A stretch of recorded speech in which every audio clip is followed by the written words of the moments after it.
This podcast may not be for all listeners. Listener discretion is advised. On a dark and stormy October night, 3 individuals claimed to have encountered a UFO on their own property. A beam of light beaming through their window.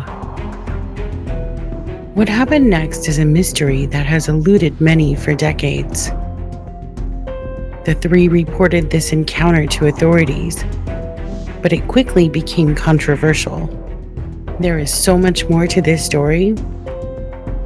Is it a genuine alien encounter, a misidentification, or something else entirely?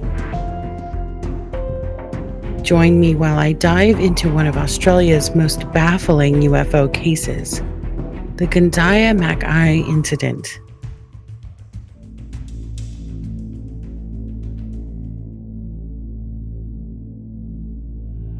Keith and Amy Rylance and their business partner Petra Heller were pouring their hearts and souls into transforming a barren Queensland property. Their dream was to transform it into the enchanting Whispering Winds winery, nestled in the heart of Gundiah, Australia. The vineyard promised to be their shared dream realized. But little did they know their lives were on the brink of a horrifying and inexplicable turn. The Rylances and Petra were about to find themselves at the center of an alien abduction. It would shake the very foundations of everything they held true, plunging them into a chilling nightmare that would haunt the 21st century. October 4th, 2001 marked the fateful night that would forever shroud the Whispering Winds winery. As the clock struck 9:30 p.m., 39-year-old Keith Rylance retreated to his makeshift bedroom, exhaustion washing over him from the relentless property development. His business partner and friend, 35-year-old Petra Heller, had already returned to her room for the night. The trio had created makeshift living quarters amidst construction on the property. A living room area was nestled between the bedrooms, and 22-year-old Amy Rylance lingered there that evening. A storm rolled in and the TV hummed a gentle monotone. Amy's eyelids grew heavy, her body surrendering to the lullaby of the night.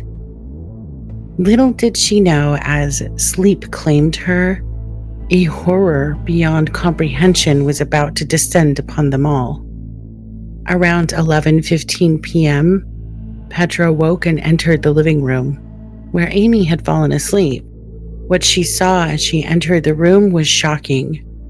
Through an open window, a rectangular beam of light came through and was transporting Amy through the air.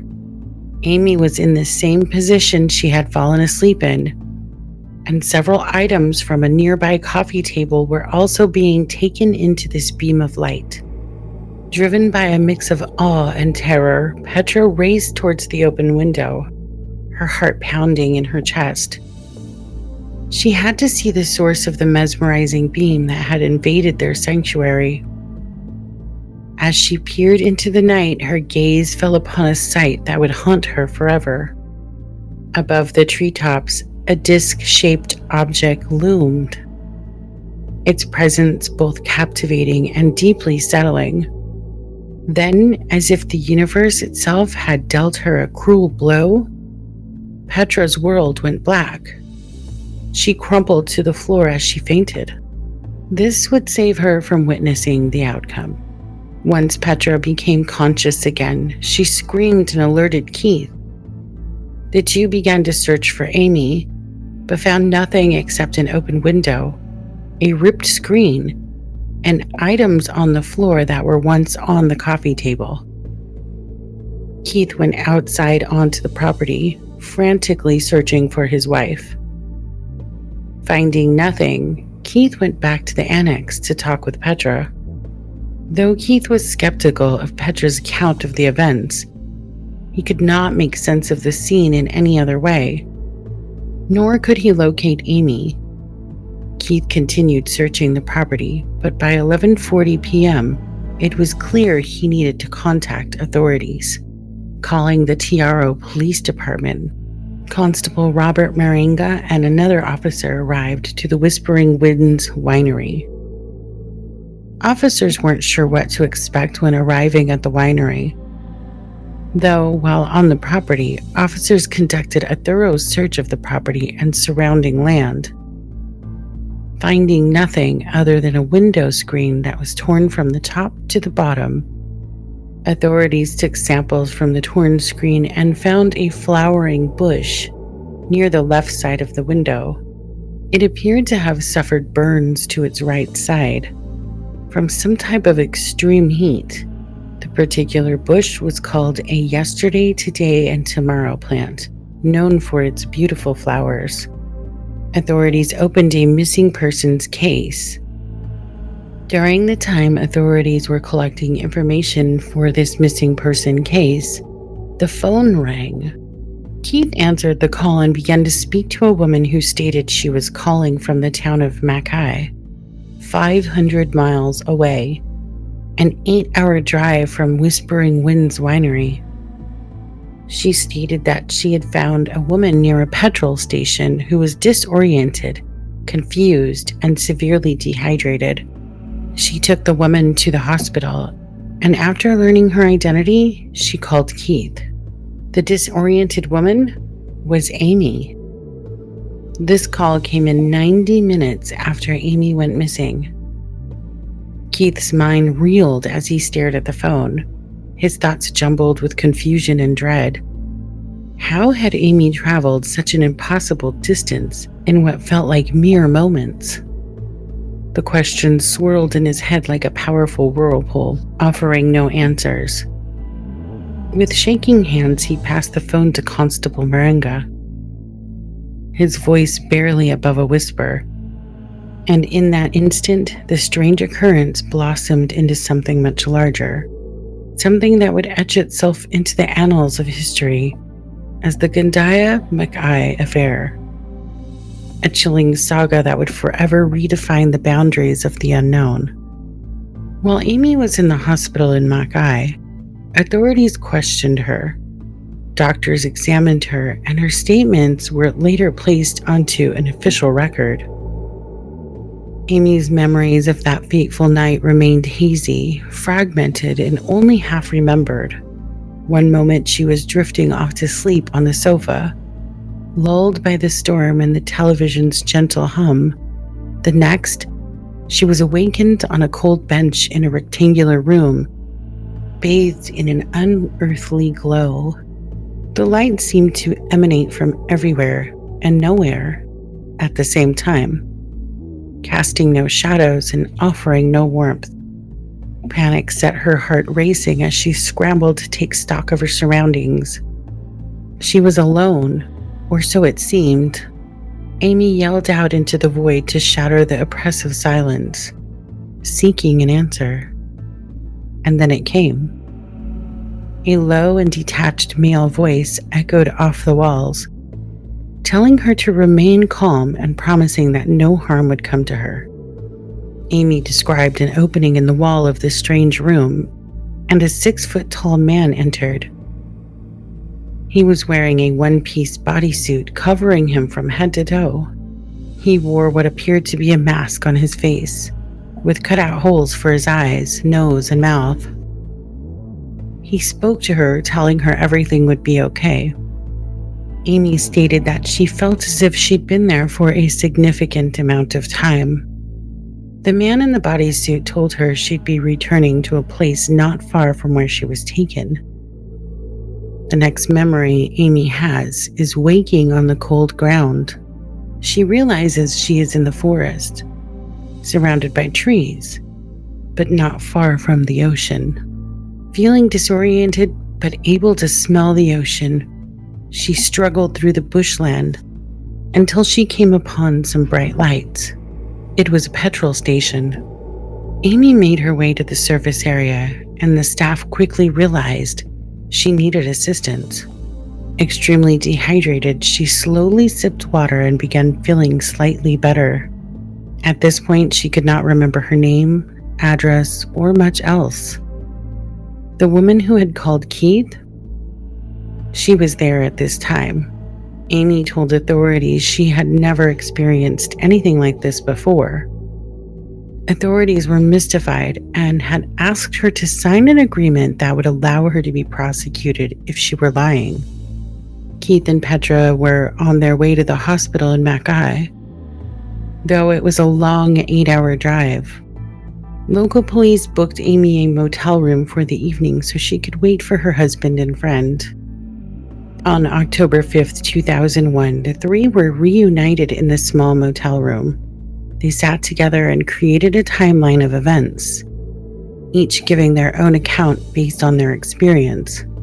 Amy found multiple triangular patterns on her inner thigh and each of her heels.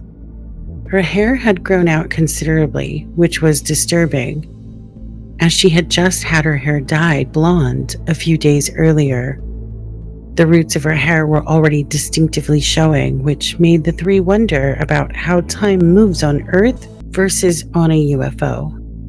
The hair on her legs also showed considerable growth. During their short time at the motel, the three began to research and learn about alien abduction and UFOs. In their research, they discovered Diane Harrison at the Australian UFO Research Network. They contacted her and shared the events of the last 24 hours with her. She shared this information with a colleague, Bill Chalker. Chalker was more experienced with the solid light effect they had witnessed. He called the three and recorded their discussion. Keith thought it would be best to contact the media with their story, but Bill Chalker disagreed and cautioned them not to do this. Diane Harrison and Bill Chalker decided to meet the trio at the motel. But before arriving, they would stop by Whispering Winds Winery to view the site of the abduction. The researchers arrived at the winery on the evening of October 9th, near 10 p.m. They stayed in one of the annexes for the night. During their visit to the winery, the researchers observed the behavior of the dog and felt it was odd. It continuously would jump at the window that Amy had floated out of. They also spoke to the Gundiah police. These local authorities suggested that the three had made it all up as a hoax. When the researchers finally arrived in Mackay, hoping to check in on the shaken trio, they were met with a chilling discovery. The Rylances and Petra had vanished, having checked out of the motel without a trace. The researchers' calls were swallowed by the void, their voicemails hanging in the silence like unanswered prayers. It was as if the three had been plucked back into the very mystery that had claimed them, leaving only one question behind. Leaving behind only questions and an echo of dread. After a day or so, Keith finally called the researchers. He stated they'd been forced to flee, to find refuge in a secret location, where they were being stalked and hunted by men in black. Keith, Amy, and Petra had been followed by a dark brown 4-wheel drive utility van. This van had attempted to run the trio off the road, conjuring images of a sinister conspiracy that threatened to consume them all. This case became controversial as many speculated on Keith's intentions. Keith tried to restrict how the researchers could investigate their case. He also stated to investigators that he did not feel the incident needed to be proven. Shortly after, the three simply disappeared. Authorities always had trouble believing the story of an alien abduction, as they had found items that steered their beliefs in the opposite direction. On the Whispering Winds property, authorities found the burnt remains of floodlights, paper towels, black hair dye, and electrical wiring in an incinerator near the annex. There was also a notebook found belonging to Petra with Scientology references. By March 2003, an investigator was contacted by an individual and told this affair may have had something to do with a Scientology mission Investigators recalled the notebook found on the property. Police and researcher Bill Chalker noted specific words such as thetan. Thetan in Scientology is believed to represent the source of life. As the researchers delved deeper into the Gundiah-Mackay affair, one final mind-boggling detail emerged, a connection that seemed to transcend the boundaries of time and space. The Whispering Winds property, the very site from which Amy had been plucked by the unknown, shared a name with a different Whispering Winds. This one nestled in the heart of the US.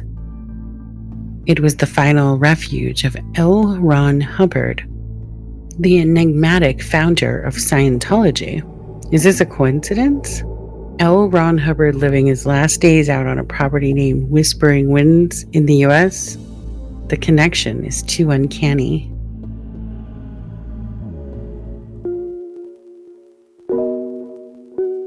Was this an actual alien abduction or a Scientology mission gone wrong? What do you think?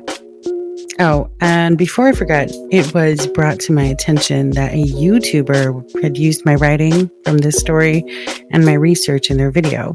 Of course, they gave me credit, kind of cool, but they stated they didn't think I was correct as they couldn't find it on the internet. That's usually because I'm not always using the internet for research. In cases where there are investigators, police, or legal situations, I always request the official files. With that said, do you think the men in black visited them, terrified them, and caused them to flee? Or do you think it was a hoax? Thanks for listening. And remember, the truth, as they say, is out there. But sometimes it's right here on Earth, in the most unexpected places, and not always on the internet.